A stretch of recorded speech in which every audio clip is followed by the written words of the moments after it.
Israel ফিলিস্তিনি যুদ্ধ চলছে জানিয়ে দেব আমাদের হাতে থাকা সর্বশেষ আপডেট আন্তর্জাতিক সংবাদ শিরোনাম। এবার গাজায় একদিনে প্রাণ হারালো ৩৪ ফিলিস্তিনি এবং কেবল নিজের পতন ঠেকাতেই যুদ্ধ চালিয়ে যেতে চান নেতানিয়াহু। অন্যদিকে বিশেষ শর্তে মিশর গাজা সীমান্তে ইসরায়েলের উপস্থিতি মেনে নিল মিশর। এবং সর্বশেষ জানিয়ে দেব তুরস্কে বেশ কয়েকজন ইউক্রেনীয় সেনাকে বন্দী করেছে রাশিয়া। এতক্ষণ শুনছিলেন সংবাদ শিরোনাম, এবার বিস্তারিত। তার আগে আমাদের ভিডিওটি কে কোথা থেকে দেখছেন জানিয়ে দিবেন কমেন্টসের মাধ্যমে, এবং আমাদের চ্যানেলটির প্রত্যেকটি ভিডিও যদি ভালো লেগে থাকে তাহলে আমাদের চ্যানেলটি সাবস্ক্রাইব করবেন।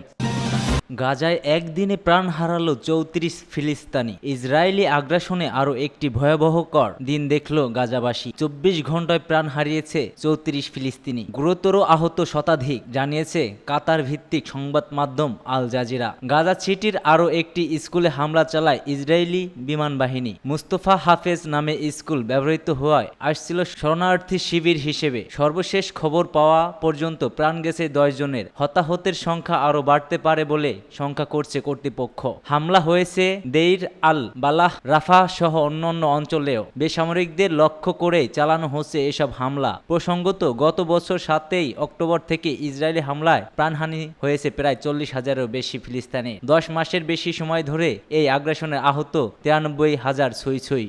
কেবল নিজের পতন ঠেকাতে যুদ্ধ চালিয়ে যেতে চান নেতানিয়াহু। ইহুদিবাদী শাসক গোষ্ঠীর সাবেক প্রধানমন্ত্রী ইহুদি বারাক হামাস আন্দোলনের সঙ্গে একটি চুক্তিতে পৌঁছেছে। ব্যর্থতার জন্য নেতানিয়াহুর চরমপন্থী মন্ত্রিসভাকে তীব্র ভাষায় আক্রমণ করেছে এবং সেই সঙ্গে সতর্ক করেছে যে নেতানিয়াহু ইসরায়েলকে একটি আঞ্চলিক যুদ্ধের দিকে টেনে নিয়ে যাচ্ছে। পার্স টুডে এবং আল জাজিরা নেটওয়ার্কের উদ্ধৃত অনুসারে গাজায় যুদ্ধবিরতি প্রতিষ্ঠা এবং বন্দি বিনিময়ের জন্য হামাস আন্দোলনের সাথে একটি চুক্তিতে পৌঁছানোর জন্য ইহুদিবাদী কর্তৃপক্ষের মধ্যে মতপার্থক্য অনেক বেড়ে গেছে। নেতানিয়াহুর কঠোরপন্থী সরকার কঠোরভাবে যে কোনো চুক্তির বিরোধিতা এবং অন্যদিকে নেতানিয়াহুর বিরোধিতা বন্দি বিনিময়ের জন্য একটি চুক্তিতে পৌঁছানোর জন্য সরকারের উপর চাপ সৃষ্টি করেছে। নেতানিয়াহুর বিরুদ্ধে তার সর্বশেষ অবস্থানে ইহুদি বারাক হামাসের সঙ্গে একটি চুক্তিতে পৌঁছতে তার অক্ষমতা এবং চুক্তির পথে বাধা সৃষ্টি করতে নেতানিয়াহুর চরমপন্থী মন্ত্রিসভা নানা প্রচেষ্টায় সমালোচনা করে বলছেন নেতানিয়াহু ইসরায়েলকে একটি আঞ্চলিক যুদ্ধের দিকে টেনে নিয়ে যাচ্ছে। একই সঙ্গে তিনি বলেন যে নেতানিয়াহু গাজায় আমাদের বন্দীদের মৃত্যুদণ্ড দিয়েছেন। বারাক আরও বলেন দক্ষিণ গাজার ফিলাডেলফিয়া করিডোর নিয়ন্ত্রণ নেতানিয়াহু যে ইসরায়েলের জন্য কোনো রাজনৈতিক সুবিধা নয়। এদিকে ইসরায়েল প্রধানমন্ত্রী কার্যালয় এর আগে একটি বিবৃতি জারি করে বলেছিল তেল আবিব গাজা এবং মিশরের সীমান্ত ফিলাডেলফিয়া করিডোর নিয়ন্ত্রণ করতে চায়, কারণ এটি সন্ত্রাসী গোষ্ঠীর পুনরায় অস্ত্র যোগানে বাধা সৃষ্টি করতে পারবে। এই করিডোরটির মিশর এবং গাজা সীমান্তের উভয় পাশে বৃহত্তর অসামরিক অঞ্চলে অংশ ছিল। ইসরায়েলের চ্যানেল ১৩ ইহুদিবাদী শাসক এবং নেতানিয়াহুর আলোচনাকারীর দলের মধ্যে শক্তিশালী মত পার্থক্যের দিকেও ইঙ্গিত করে জোর দিয়ে বলেছে। আলোচনাকারী দল বেনিয়ামিন নেতানিয়াহুকে সতর্ক করেছে যে আলোচনায় ব্যর্থ হলে পুনরায় সেখানে ফিরে আসা বেশ কঠিন হবে। ইয়ামিন নেটওয়ার্ক যোগ করেছে নেতানিয়াহু ইহুদিবাদী আলোচনাকারী দলকে বলেছেন যে আলোচনার ব্যর্থতা এবং সফলতার সঙ্গে তাদের কোনো সম্পর্ক নেই। চ্যানেল ১৩ আরও বলেন ইহুদিবাদী আলোচনাকারী দল নেতানিয়াহুকে বলেছে যে তিনি যদি ফিলাডেলফিয়া এবং নেটসারিমের অঙ্গে ইহুদিবাদী শাসকের সামরিক বাহিনীর অব্যাহত উপস্থিতির উপর জোর দেয় তাহলে আলোচনা ব্যর্থ হবে। এদিকে ফিলিস্তিনি ইসলামী বিরোধী আন্দোলন ঘোষণা করেছে যে গাজায় যুদ্ধবিরতির জন্য বাইডেন প্রশাসন যে প্রস্তাব দিয়েছে তা তারা মানবে না, কারণ মার্কিন প্রস্তাব সম্পূর্ণরূপে ইসরায়েলের প্রধানমন্ত্রী নেতানিয়াহুর শর্তের সঙ্গে পুরোপুরি সংজ্ঞায়িত, সম্পূর্ণ এবং ইহুদিবাদী শাসক গোষ্ঠীর জন্য উপকারী। হামাস বলেছে যে এই প্রস্তাব যুদ্ধ অবসানের ব্যাপারে কোনো নিশ্চয়তা দিচ্ছে না। প্রতিরোধ আন্দোলন আরও বলেছে সাম্প্রতিক আলোচনার বিশেষ মধ্যস্থতাকারীদের বক্তব্য শোনার পর আমরা আবার নিশ্চিত হয়েছি যে নেতানিয়াহু এখনও এই চুক্তির অঞ্চল বাধা সৃষ্টি করেছে। যাই হোক, ফিলিস্তিনের ইসলামী প্রতিরোধ আন্দোলন জোর দিয়ে বলেছে নতুন পরিকল্পনা পরিকল্পনা নেতানিয়াহুর শর্তের সঙ্গে সামঞ্জস্যপূর্ণ, বিশেষ করে স্থানীয় যুদ্ধবিরতি এবং গাজার উপর থেকে সেনা প্রত্যাহার সহ সব ধরনের নিষেধাজ্ঞা প্রত্যাহারে তারা বিরোধিতা। তাছাড়া ইসরায়েল নেটসারিম এলাকা, রাফা ক্রুসিং এবং ফিলাডেলফিয়া অঙ্গ দখল অব্যাহত রেখেছে।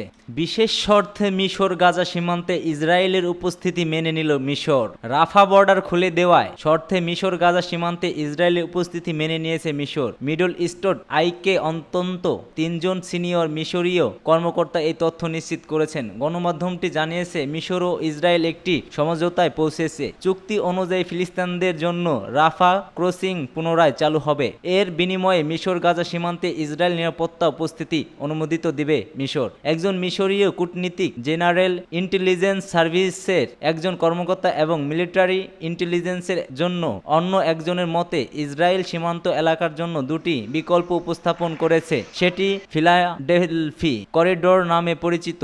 একটি হলো ইসরায়েলের জন্য মাটিতে বুট রক্ষণাবেক্ষণ করা, দ্বিতীয়টি হলো একটি ভূগর্ভবাধা ইলেকট্রিক পর্যবেক্ষণ সংযোগ এবং মাঝে মাঝে টহল দিয়ে সৈন্যদের প্রতিস্থাপন করা। মিশর বলেছে যে ফিলিস্তিনি প্রতিরোধ যোদ্ধারা, বিশেষ করে হামাস বোর্ডে থাকলে তারা বিকল্পগুলো সম্মত হবে। তবে হামাস জোর দিয়ে বলেছে তারা ফিলাডেলফি করিডোর সহ পুরো উপত্যকা থেকে ইসরায়েলদের সম্পূর্ণরূপে প্রত্যাহার নিশ্চিত না করা এমন কোনো যুদ্ধবিরতি চুক্তিতে রাজি হবেন। হামাসের ঘনিষ্ঠ সূত্র এমইকে বলেছে ইসরায়েল এবং মিশর কোনো বিষয়ে একমত হয়েছে সে সম্পর্কে তারা অবগত নয়। তবে এই ধরনের একটি যুক্তি বিস্ময়কর, তা আন্দোলনের জন্য অপরিহার্যভাবে গ্রহণযোগ্য হবে না। ফিলাডেলফির করিডোর হলো একটি 14 কিলোমিটার দীর্ঘ এবং 100 মিটার চওড়া গাজা ও মিশরের মধ্যকার সমগ্র সীমান্ত বরাবর মিডফিল্ডের বাফার জোন। এটি 1979 এবং 2005 সালে দুটি চুক্তির মাধ্যমে ইসরায়েল এবং মিশর নির্ধারণ করেছে।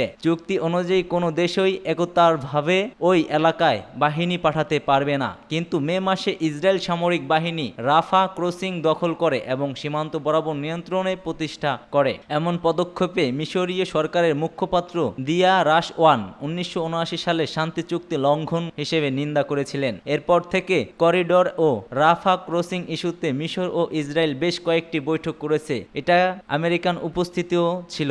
এবার তুরস্কে বেশ কয়েকজন ইউক্রেনীয় সেনাকে বন্দী করেছে রাশিয়া। রাশিয়ার ব্ল্যাক ফিল্টারে 810তম পৃথক গার্ডস নেভাল ইনফ্যান্ট্রি ব্রিগেডের সার্ভিসম্যানরা বেশ কয়েকজন ইউক্রেনীয় সৈন্যকে ধরেছে। শত্রু সরঞ্জামের 9টি ইউনিট ধ্বংস করেছে এবং তুরস্ক অঞ্চল লড়াইয়ের সময় 2টি স্ট্রাইকার সাজানো ও সাজোয়া যুদ্ধের যান জব্দ করেছে। রাশিয়ান প্রতিরক্ষা মন্ত্রণালয় জানিয়েছেন সামরিক বাহিনী অনুসারে মেরিনারা ইউক্রেনীয় সেনাদের অগ্রগতির পথ বন্ধ করে দিয়েছে। যুদ্ধের সময় স্ট্রাইকার এবং কোজা সাজোয়া যুদ্ধের যানবাহন এই সামেমব্যান্ডিব্লিউ ট্রাক শেখ সাথে ইউক্রেনের 82তম পৃথক এরিয়ান বর্ন অ্যাস্ট্রাল ব্রিগেডের যোদ্ধাদের সহ শত্রু সামরিক সরঞ্জামের 9টি ইউনিট ধ্বংস করা হয়েছিল। 2টি স্ট্রাইকার সাজোয়া যুদ্ধযান, একটি কানাডিয়ান তৈরি রোশেল সাজোয়া যান এবং একটি কুগার গাড়ি আটক করা হয়েছে। মন্ত্রণালয় উল্লেখ করেছে রাশিয়ান সৈন্যদের মতে শত্রুরা এমন কঠিন প্রতিশোধ